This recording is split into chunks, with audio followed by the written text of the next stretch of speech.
This is ABC7 News at 5:30. Your Suncoast News. We're here for you. Welcome back. Christian School in Manatee County is reprimanding more than a dozen of its baseball players after an incident of locker room hazing. Many of those players are also suspended for a number of games. ABC7's Dwayne Lindo joins us live from the school with more on those suspensions. Dwayne? Well, Scott, the baseball coach has a couple of his players out here practicing right now, but school staff at the Inspirational Academy say this is the first time any type of hazing activity has happened since the school opened 4 years ago. They also say they'll instill some tough love so it doesn't happen again. It was supposed to be a hazing gag, but some 20 baseball players from the Inspirational Academy in Bradenton aren't laughing after being caught by the team's coach. The teens are facing a 1 to 3 game suspension for their part in the incident. A lot of people who have played high school and college athletics, a lot of the guys know what this is, and it's not good. The hazing-involved action is called an impossible sit-up, where players are pinned down, blindfolded, and forced to sit up face first in another player's backside. Founder of the academy, Eddie Spear, says there were only 2 players involved, but numerous players who witnessed the event thinking it was just funny. And so we wanted to mentor each of these students and coach them through what the right response is. And to correct the behavior and to deal with the consequences that happen with bad behavior. The Academy's baseball director, Mario Jimenez, spoke with each player after the incident. He says it was important to punish all involved, even the ones who just watched. If you got bystanders that are just watching now in high school, well, what's going to happen at the next level in college when there's bigger and more important things going on? Licensed mental health counselor Clark West agrees with the punishment, pointing out that many of these hazing activities can become culture within an athletic program. It can also get to the point of no return. Something could happen where the person is beaten or, abused in some sort of way, that he has a physical injury. Jimenez and his staff says they're committed to make sure an incident like this doesn't happen again. And move forward together as a family. I am for you. I'm on your side. We're in this together. But we need a culture together, all of us pushing the same direction to take this thing if we're going to change the culture of baseball. Now, in regards to suspensions, the first game suspension was last Friday. And for the players who had 3 game suspensions, they will be suspended till this Wednesday. Reporting in Bradenton, Dwayne Lindo, your Suncoast News. All right, Dwayne, thank you. The Florida Supreme Court hearing arguments today about a proposed constitutional amendment that would automatically restore voting rights for many felons. The court reviewing the wording of the initiative. Restoring the voting rights of convicted felons has long been a controversial issue in Florida. 6 years ago, Governor Rick Scott and the Florida cabinet did away with quasi-automatic restoration of civil rights. Right now, nonviolent offenders whose crimes are less severe are able to apply to get their rights back 5 years after completing their sentences and other requirements. More serious offenders are required to wait at least 7 years. Desmond Meade was in a courtroom today. He's a convicted felon, but turned his life around and got a law degree. He says it's not fair that he still cannot vote. In spite of whatever obstacles I've been able to overcome, the accomplishments that I've made, dedicating my life to giving back to the community, I'm still being told that I'm not a full American citizen. The voter restorative amendment would automatically restore voting rights for all nonviolent felons who have served their sentences, completed parole or probation, and paid restitution. Felons convicted of violent crimes such as murder would not be eligible. Registered voters in Sarasota and Manatee counties can take advantage of early voting now through Saturday. The municipal elections will take place Tuesday, March 14th. This includes the City of Northport special primary, City of Sarasota first election, and the Town of Longboat Key general election. In Sarasota, 2 at-large commission seats are up for grabs. In Northport, voters will decide 1 commission race there, and on Longboat Key, 2 more commission seats and 2 referendums will be decided. Sarasota County Supervisor of Elections says early voting is a great way to cast your ballot without having to wait in line. Oftentimes people pay more attention to the presidential elections, but individuals, when you're electing them to be your town or your city commissioner, certainly they have a huge impact on our lives, and these are important elections, so I'd encourage everyone to get out and vote. The important thing to me is just some future planning for Sarasota and not have it just overrun by development willy-nilly. Early voting is available from 8:30 a.m. until 4:30 p.m. at elections offices in Sarasota and Northport and at the Town Hall on Longboat Key. The Florida legislature will grapple with hundreds of bills during its upcoming 60-day session. It begins tomorrow. Here's a look at some of the big issues to watch for. Florida's death penalty has been on hold since January of last year when the U.S. Supreme Court ruled part of the sentencing system was unconstitutional because it gave too much power to judges instead of juries. The Florida Supreme Court then struck down an attempt to fix the system because it did not require unanimous jury recommendations. Now, lawmakers may pass a bill that passes the court's test. Lawmakers will also consider a measure that would shift a key burden of proof from defendants to prosecutors in stand-your-ground cases. They will also debate several gun bills, including one that would allow people with concealed weapons licenses to carry guns on college campuses. And finally, the Senate wants to revamp the higher education system. State senators are expected to pass a bill that would expand Bright Future scholarships and tighten graduation standards. In the K-12 system, lawmakers may reduce how much time students have to spend on standardized tests. Time now to get another check on our weather. Here's Chief Meteorologist Bob Harrigan with more. Bob? Well, we've been talking about it all weekend long, the strong winds out of the east, and that has been gusting as high as 30 miles an hour, both on Saturday, Sunday, and even today. High pressure, a large area of high pressure, continues to dominate the weather over much of the Mid-Atlantic coast states all the way down into Florida. Now, there is a frontal boundary which is approaching, which will weaken that high and push it out into the Atlantic a little bit more so. And what that means for us is that we won't see as much of a problem when it comes to that. Now, we are looking at the potential for a few showers with this front as it makes its way through. Looks like late on into Wednesday and to Thursday, but the front is going to fall apart just to the north of us. You see a few showers even on the east coast on that strong easterly wind making it all the way over into central Florida. We don't anticipate any of that rain making it here. We'll have much more in our forecast, let you know about the winds dying down a bit and also what that front means for temperatures coming up in just a few minutes. Scott? All right, Bob, thank you. The issue of transgender bathrooms is again making headlines. When North Carolina passed a law last year restricting who could use some public facilities, there was major backlash. And now another state is considering a similar law. ABC's Jim Ryan has today's developments. Republican lawmakers from Texas and North Carolina are joining forces to pass what's called the Texas Privacy Act, a so-called bathroom bill similar to one already in place in the Tar Heel state. The proposed law would require people to use public restrooms according to their biological sex, not their gender identity. We will be next to pass a bill that focuses on privacy, a person's privacy and public safety, but protecting all students and all adults in the most private of all situations, in the showers, the locker rooms, and the bathrooms. Supporters say they don't want to violate anyone's rights. This is an issue about doing the right thing. Unfortunately, it's not an issue about the transgender community. It's not an issue about the LGBT community. In Austin, Texas, leaders in the business and arts communities are united in opposition. They say Texas could lose hundreds of millions of dollars to threaten boycotts if the bill becomes a law. We've heard from the NFL, we've heard from the NBA, we've heard from the NCAA that they will not bring events to Texas if this legislation is passed. And they say the bill is discriminatory. It is intolerable that our government should seek to punish an entire community of innocent people on the excuse that some criminally minded people might pretend to be members of this community and commit acts against which we already have laws. Meanwhile, the Supreme Court has declined for now to hear the case of Gavin Grimm. He's the transgender student who went to court saying federal anti-discrimination law gives him the right to use the boys' bathroom at his high school. The High Court sent the case back to the lower courts without ruling on it. But the issue is almost certain to be back before the justices, possibly in the next Supreme Court term. Jim Ryan, ABC News, Dallas. The TSA is warning local police about its new airport pat-down procedure. It isn't exactly clear where and how TSA screeners will touch passengers under the new pat-down procedure, but the TSA's website notes that officers can use the back of their hands to pat down what it calls sensitive areas of the body. Similar pat-downs with the front of the hand may also be done on what the TSA calls limited cases. This new procedure replaces 5 different kinds of pat-downs that were previously used.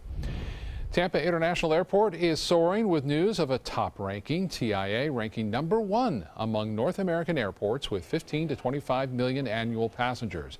And it's tied for #2 spot among all North American airports with more than 2 million passengers. This is all according to the 2016 Airport Service Quality Awards survey conducted by Airports Council International. The group looks at airport access, check-in, security screening, restrooms, restaurants, and other factors. Still to come in your Suncoast News tonight, a major quarantine in Tennessee. What's being done to put a stop to a bird flu outbreak there at chicken farms that supply Tyson Foods. Stay with us.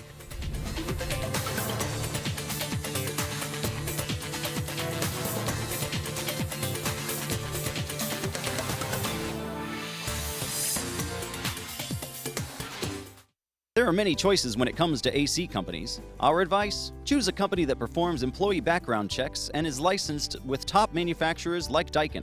Daikin offers a 12-year parts and labor limited warranty. For better comfort and value, call Elite Heating and Air. They're coming from Tampa, Fort Myers, even Orlando. They're coming from everywhere for the Sarasota Ford Promise. We promise we're more than a dealership. We're a destination with a movie theater, massage room, aquarium, cafe, and more. We promise to give you top dollar for your trade, even if you don't buy from us. And if you do, we promise you the best deal. Bring us any competitor's ad and we'll beat it by at least $1,000. That's why they're coming from everywhere to Sarasota Ford, where 41 meets 301. SarasotaFord.com. Are you Goodwill? Yes, because when I donate or shop at Goodwill, I am creating a job. I am Goodwill, yeah, yeah. In town? On the town, The Mark offers landmark living in the center of everything you love about Sarasota. Priced from the 700s, spacious residences and elevated club-level amenities create a private oasis in the sky. Promenade shopping and dining put the best of downtown downstairs. Sales gallery open daily at the corner of Pineapple and State Street just south of Maine. The Mark, Sarasota. Presented by Coulter. Join us for Sarasota Opera's 2017 Winter Festival, opening February 11th. Featuring Puccini's most famous opera, Madame Butterfly, Rossini's delightful comedy, The Italian Girl in Algiers, Poulenc's heartbreaking Dialogues of the Carmelites, and the medieval thriller The Love of Three Kings by Italo Montemezzi. Tickets are on sale now. Call 941-328-1300 or visit sarasotaopera.org. There's a whole new way to bank at Achieva Credit Union with Achieva Checking Plus. Get new unique features like full ID theft protection and online shopping rewards. Plus, it's an interest-bearing account, so you have a little extra for what really matters. Achieva Checking Plus isn't just an account for your money, it's for your life, including cell phone insurance. And that's good to know. Discover the plus at achievacu.com. Achieva, banking for good. Achieva Credit Union is federally insured by the NCUA. How hard is it to stop a stroke? It is challenging, it is difficult, and every second counts. A comprehensive stroke center gives the patient a better chance to walk out with minimal to no disability. We are able to offer treatments above and beyond the standard 3 hours after the onset of a stroke. A place like Sarasota Memorial Hospital really increases those chances of giving back a better quality of life.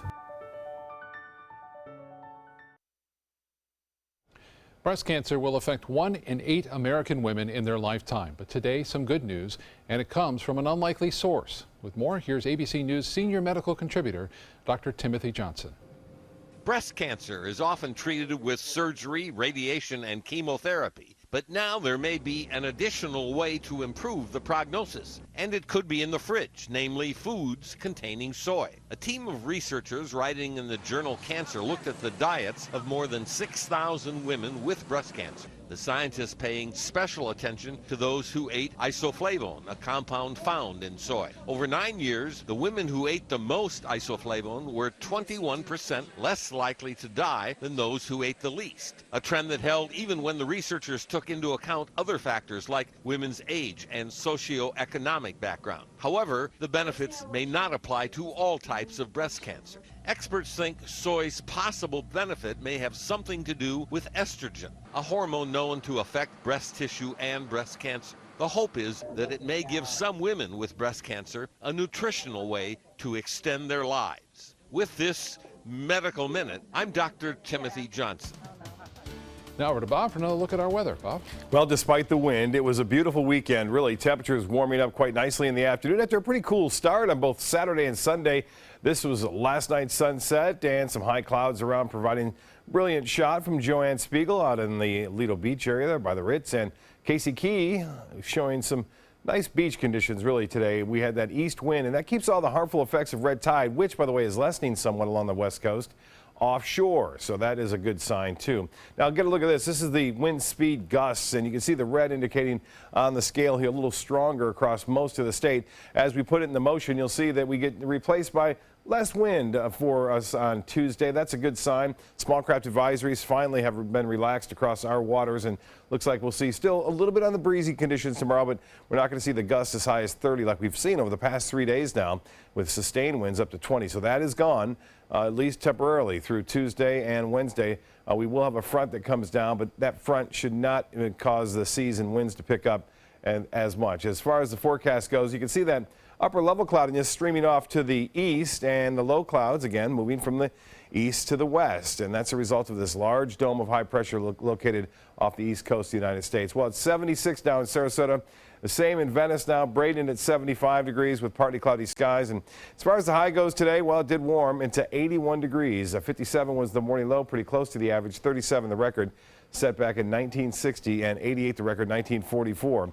No rainfall, and the monthly total, we're down over 3/4 of an inch, and for the year now we're nearly 3.5 inches below average. We could use a little bit of rain. This next front isn't going to do much in terms of helping that out. 69 degrees in Jacksonville. It's 73 in Orlando now, 73 in Miami, 76 in Key West. The water temperature still fairly warm at 70 degrees, and temperatures around the area, 72 in Sebring, Avon Park at 72, 76 in Bradenton, and Sarasota at 76, 75 in Inglewood, and Punta Gorda at 75. The winds I mentioned forecast a little bit stronger offshore. Well offshore, you should exercise caution, but as I mentioned, the small craft advisory has since expired for us, and they really let up by tomorrow afternoon, only out of the south and southwest at around 5 to 10 as that sea breeze starts to get going.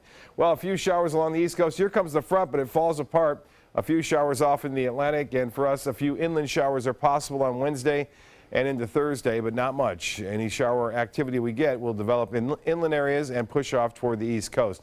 Nationally, we talked about this earlier, a low pressure area spinning, bringing some snowfall into the northern plain states, but it's a warm day across much of the upper Midwest. Right now, it's mainly rainfall into Ohio, West Virginia, western portions of Pennsylvania, some snow in upstate New York. And then you can see that snow falling into near Rapid City, also near Bismarck, and then that line of intense storms developing into Iowa right now, where there are severe weather warnings, and there are watches too for tornadoes throughout that region. As far as temperatures go, I mentioned it's very warm. Minneapolis right now, 64 degrees right there, just to the west. In Minot, it's 16. So a big contrast there, creating that severe weather. East winds at 10 to 15 knots. Seas will be 2 to 3 feet with a light to moderate chop tomorrow. High tide upcoming at 6:20. A low tide will be at 3:38, and sunrise at 6:48. The forecast calls for mostly fair and mild conditions. 58 for your low. Northeast winds 15 to 20 tomorrow. Breezy, not as windy though. Mostly sunny. High of 80, and the extended forecast calling for nice weather on Wednesday. Increasing cloudiness late Wednesday and Thursday as that front approaches. And over the weekend, looking pretty good. Chance for showers come Sunday as another weak cold front moves on in. Scott? All right, Bob, thank you. Now to Suncoast Traffic Watch. Right now, traffic is backed up on US 41 from Bee Ridge Road to Fruitville Road in Sarasota.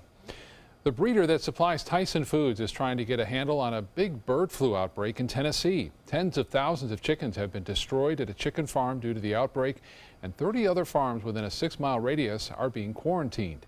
The Department of Agriculture says the avian influenza can be deadly to chickens and turkeys. The breeder supplies Tyson Foods, but the company says it does not expect its chicken business to be disrupted. Mercedes is recalling about 1 million cars and SUVs worldwide because of a starter problem. Those starters can overheat and then cause fires. Certain C-Class, E-Class cars and SUVs from model years 2015 and 2017 are included in the recall. The German automaker has reported 51 fires, with about 30 of those fires here in the U.S., but so far, no reports of any injuries. Stay with us. Entertainment news is right after this. Now's a perfect time to create a custom system with California Closets. During our Door and Drawer event, save up to $500 on beautiful doors and drawers for any room. Contact us today for your free design consultation. Visit our showroom or online at californiaclosets.com. The official salon of ABC7.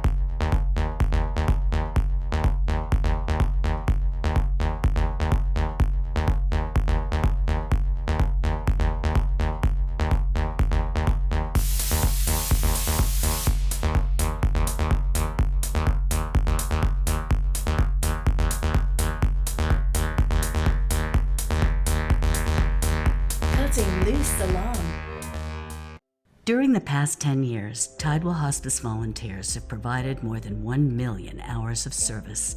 They sit with patients, giving caregivers a break. They work in offices. They take their furry friends on pet therapy visits.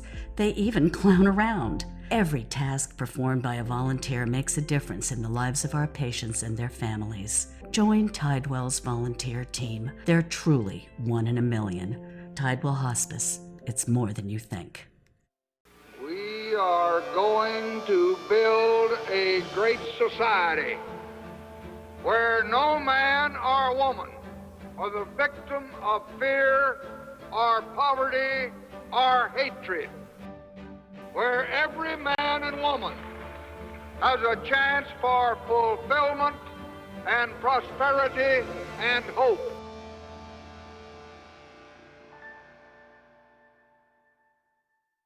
Are you considering joint replacement or revision surgery? Consider this. Dr. Edward Stolarski has performed thousands of successful joint replacement procedures and trained surgeons from all over the world. Using advanced technologies, Dr. Stolarski is able to perform some of the most complex surgeries. I wish I knew about Dr. Stolarski much sooner. After the surgery, I don't have any pain. It's like I've got a 16-year-old hip. My name's Ed Stolarski. What I really do is I give people back their life.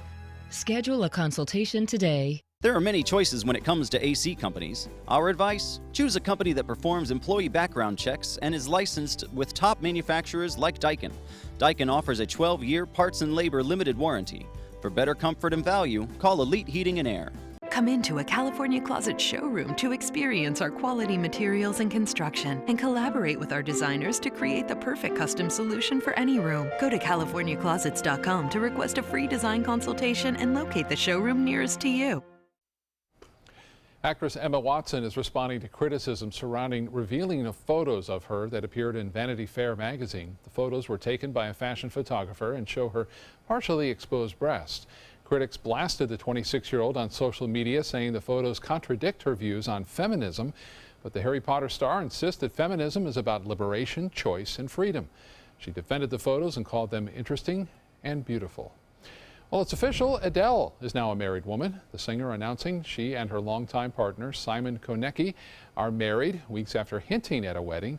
Adele casually dropped the news while chatting with the audience at her show in Australia on Saturday. She told the crowd that she's addicted to the feeling when you first fall for someone, but she can't have that feeling because she's married now. Adele and Konecki have a 4-year-old son. What Hugh Jackman says will be his final performance as Wolverine has gotten off to a good start. The X-Men spin-off called Logan is a top movie at the box office this past weekend, taking in $85 million. Jackman says this is the final time he will suit up as Wolverine after playing the role for 17 years. Dropping to number 2 is Jordan Peele's movie Get Out. It earned $26 million. One of the hottest Broadway musicals is coming to Tampa Bay. A touring version of Hamilton is coming to the Strauss Center during the 2018-2019 season. The hip-hop musical about the founding fathers, the life of Alexander Hamilton, and his feud with Aaron Burr has set box office records. It's also snagged Tony Awards. The show is running long-term in New York and Chicago. Exact dates for its Tampa stop will be released early next year, so you can't get the tickets just yet. And we'll be right back with more. Stay with us.